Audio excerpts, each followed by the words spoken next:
Elden Ring features a lot of starting classes, but which one is the best? More specifically, which class is the best for you and all your buddies to abuse in co-op together? Well, your beginning builds don't really matter all that much because you find new weapons and armor in the game constantly. My friends and I wanted to see which starting class would make the game the easiest, at least in the beginning, so that we could reach the endgame DLC with the littlest amount of effort. I want to give up. You got your third potion. Oh, the bleed! Wait, what?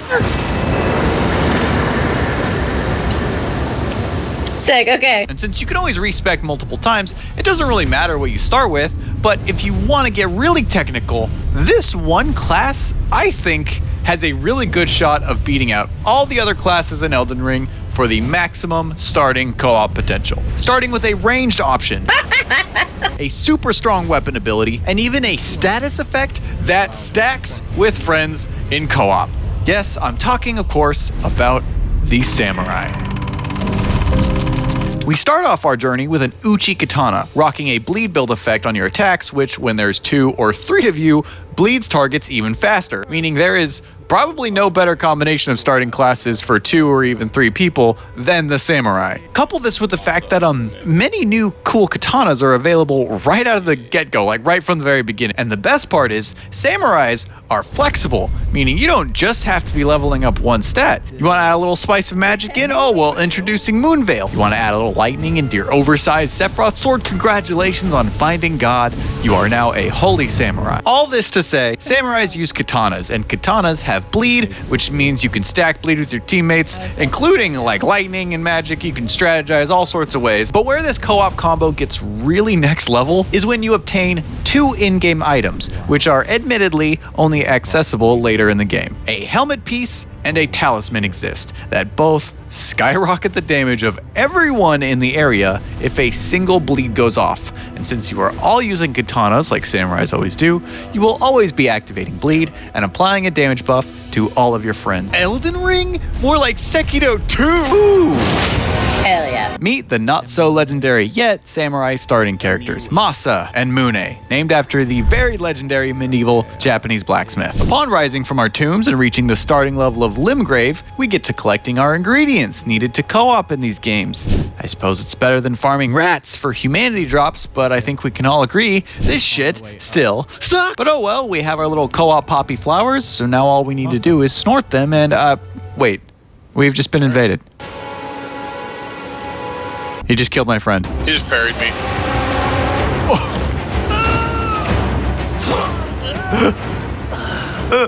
And then emoted.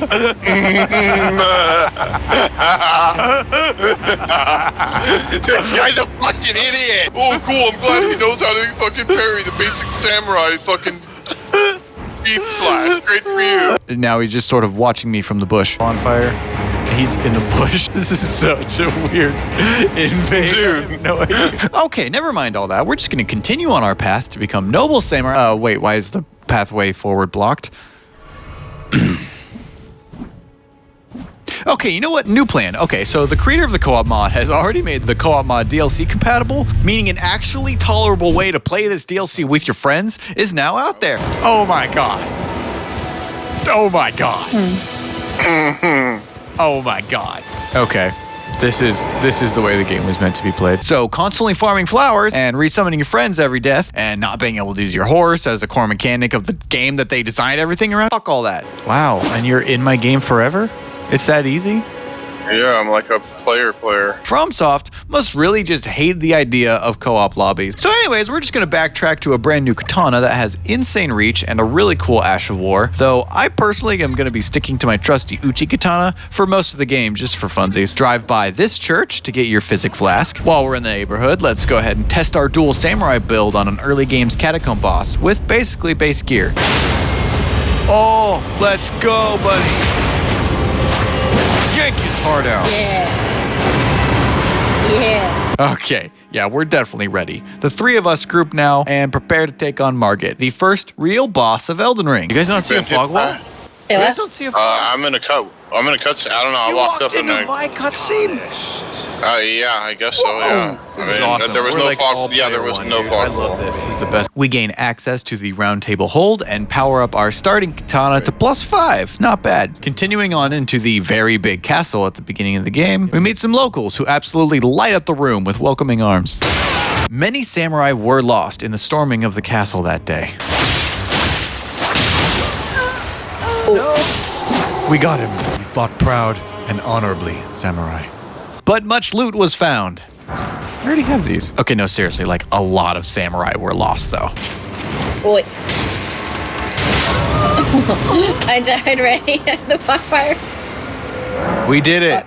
And no one important was harmed. Jumping puzzles were jumped, shiny smithing rocks and runes were picked off the ground, and we ended up in the sewers beneath the castle. Here, we encounter a disgusting boss that is absolutely gigantic, like too big. It needs to be tuned down a little bit. It's insane they put this in the game. It's just way too intimidating.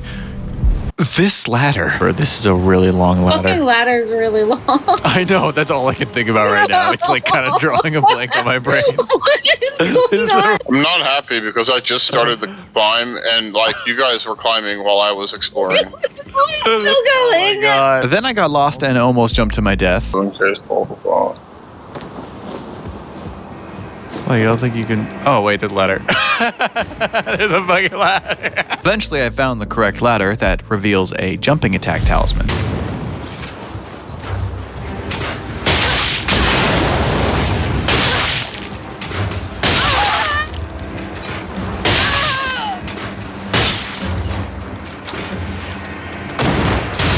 And finally, we fight the very first demigod, I think, of Elden Ring, Godric the Grafted. Being the boss of the castle, he's definitely the first unpassable wall you might encounter in the game, but we're a stacking bleed build with upgraded katanas, so it's just pure R1 spam. Guys, nice, that's how we do it.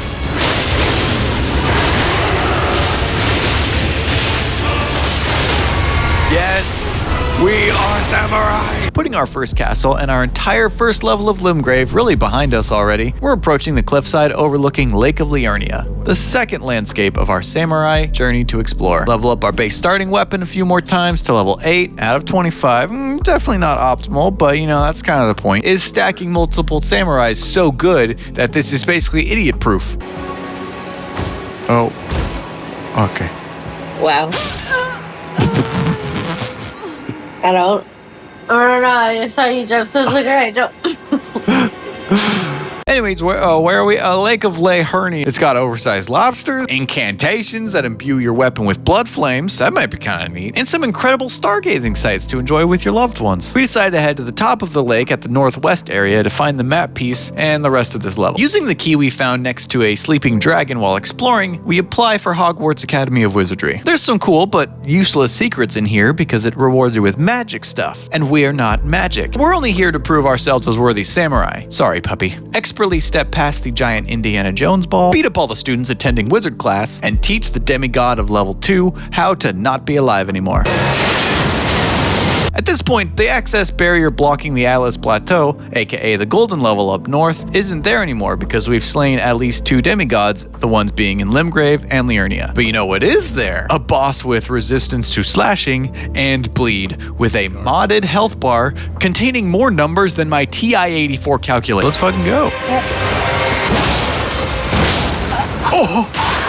Ain't no way I'm gonna spend 2 hours hitting a boss that can one-shot us from any distance with lightning. Enjoy a nasty-ass fart cloud to the tuchus, because by now, you can easily find poison mist and get a little bit of faith, thanks to our friend, the Holy Samurai. Anyway, this guy's dying from poison, or? Yes. Still dying? He said yes? Yep. Don't worry. Let me worry about the specifics.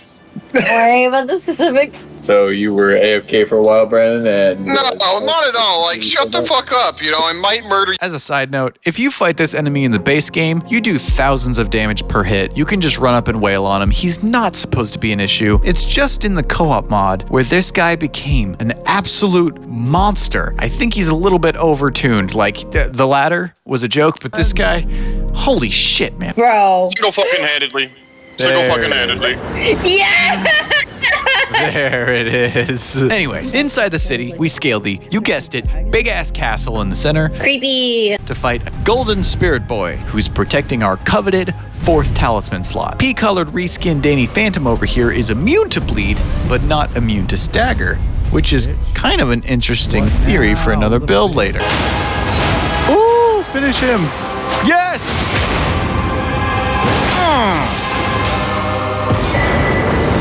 Give me that talisman. Ultimate. So, jump attack his ethereal butt until he topples over, stab him in the stomach, wham bam, thank you man. As we inch closer and closer to the snow level to the north, we come to a sudden realization.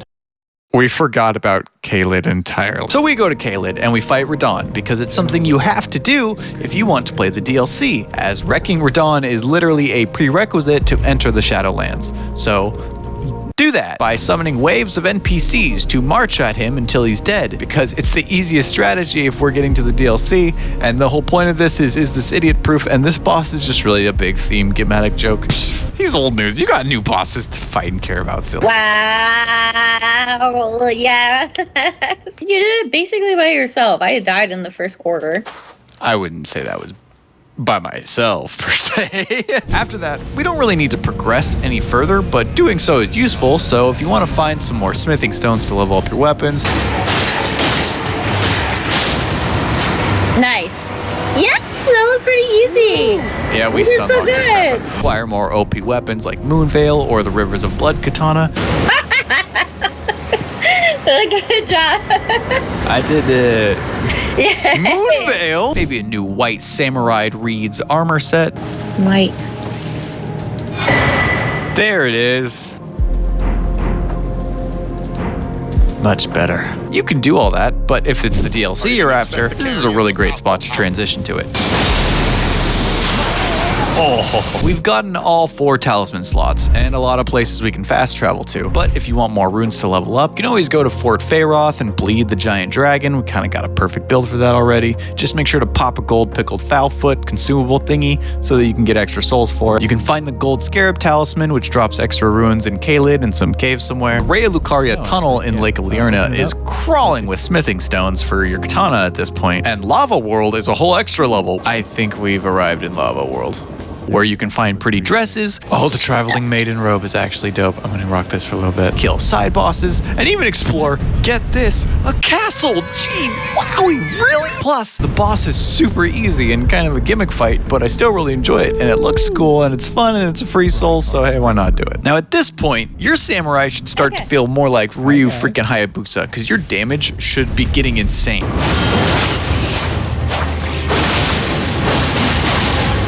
Wow.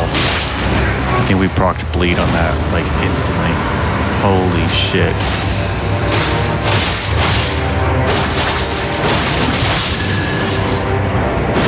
That was cool. Min-maxers know that you can push bleed builds like over the edge by getting a mask and a talisman that both stack buffs on you and your friends whenever a bleed activates, which ascends you to basically god levels of bleed stacking damage. We personally decided to just diverge on all build paths to make it more interesting, but I'd assume 3 arcane builds all using Rivers of Blood, the White Mask, and Lord of Blood's Exaltation Talisman would just like absolutely ruin this game. So here's how you find it all. The talisman is located underneath the city in the golden level, while the White Mask is located on an NPC invader in the blood level. How do we reach the blood level? Talk to the 2 fingers back around table. What this does is it moves Vare from Limgrave to Lake of Liurnia. We have to do Vare's questline to get to the DLC. Vare wants you to invade 3 people as a red phantom, but don't worry, you don't actually have to win the PvP. In fact, you can just sever the connection immediately if you want to. You don't even have to fight people. Just join 3 people, lose, win, or leave 3 games, and you're on to the next step. Take a piece of cloth he gives you to the Church of Inhibition, which if you go from this church, which is really easy to get to, just go from the main academy, you take a little seal and it teleports you, and then you ride up to this church. You can ride all the way up and around through this little village called the Flame of the Frenzy Village or whatever, and then up into the Church of Inhibition. When you walk up, you're gonna get invaded by an NPC. Don't worry, he's not that hard, gives you a cool weapon actually, and then you're gonna soak the cloth in the blood of the maiden. Just interact with the maiden that's in the chair. She's already dead. She gives you an armor set. Return to Vare at the Blood Church, the Rose Church, whatever, the bloody bros church and agree to be anointed by him. Sounds fun. Finally, with Vari's questline completed, use the item he gives you at the very end of talking to him to be teleported to Blood World. Climb the level all the way to the top to fight Moog, the very last boss you have to fight in the base game to unlock the DLC. But wait! This game is hard! Oh, that's not fair. No, wrong potion. Oh, it didn't matter. I'm dead anyways. I can't kill him, bro. I give up. I'm dead. I suck. I'm terrible at this game. I'm so bad, bro. This game is not for good people, and I'm bad, bro. I'm 30, bro. I have fucking 2 kids, bro. What am I doing here, man? Why am I even here, bro? Using a bleed build is literally the worst possible idea you could bring to the table here, because this boss is a bleed boss, and it's like literally adding fire to a fire here, except for not like the backfire fire. It's just look, it's bad. It won't work, okay? He likes bleed, okay? Don't do it. So let's do a couple things to make this fight a little easier. Go back to Limgrave and kill Yura in this little ravine at the very beginning. If you try to do the next step with Yura not dead, you won't get invaded, so you just gotta do it. So go back to this church in the golden area to get invaded. Killing this invader gives you the Purifying Crystal tier, which nullifies the Nile spell that Moog uses on you with his blood curse. You can't get to Golden World until you've killed at least 2 of the bosses, so killing Renala or Godric or Radon, any combination of those 2 counts to get here. While you're here, you may as well go to the very bottom of the sewers. You go to the Avenue Balcony Grace site, jump down a well, and work your way all the way down to find Moog's shackle, guarded by a bunch of lobsters amongst the pipes. This is our second item that we can use to basically skip phase 1 of the fight. At the end of the day, Moog has to die, and it really just comes down to you and your skills of getting good. You can summon friends, you can summon phantoms, whatever you gotta do, you just gotta kill Moog after killing Radon. I'm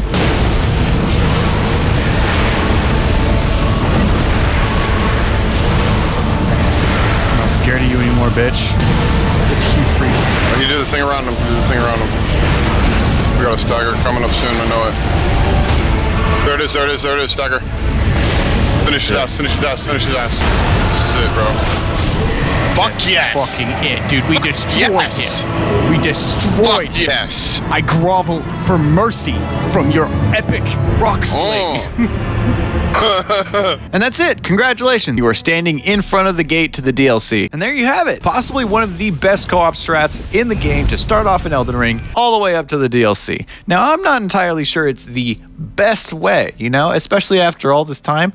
Maybe a stagger-based combo would yield even better results. Equal damage, but decapitating the boss's time to actually like kill you. Maybe 2 to 3 casters, all like faith build or intelligence could be, but I just really have my doubts because getting hit while casting is going to be so common and you're just going to die. What about 3 great shield users that just push their shields into people? What are your guys' thoughts? Let me know in the comments if you have any fun friendship-based build ideas, and we'll be sure to try them out and maybe make a full video on it. Thank you guys so much for watching. If you liked the video, maybe like subscribe for more. We're working on a new Baldur's Gate video in the future. When that patch comes out, we'll be making more Elden Ring stuff for the DLC. We'll be making all sorts of stuff here on Joystick Journal. So if you like it, stay tuned. We'll see you in the next one.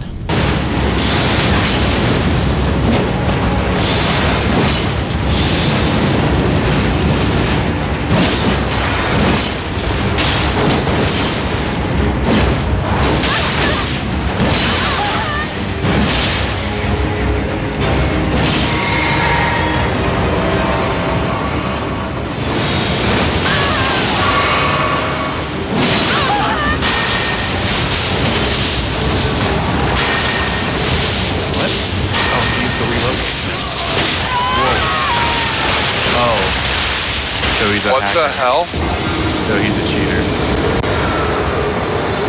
He's a full-on fucking cheater, bitch. Gotcha. Gotcha. Gotcha. Okay. Well. God, if I had a little faith, I could just heal you. That would be so overpowered. What? Oh.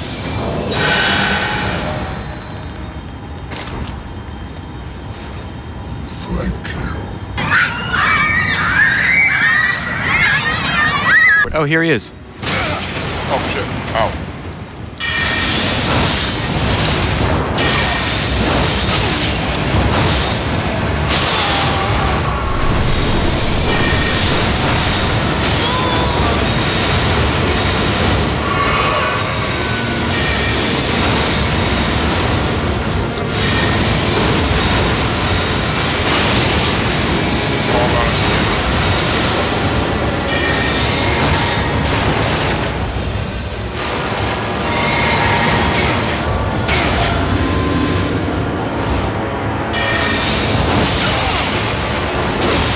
that was your mistake. We've been invaded by a bloody finger.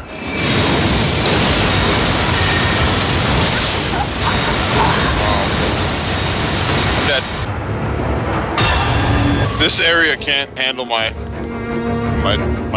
triple combo.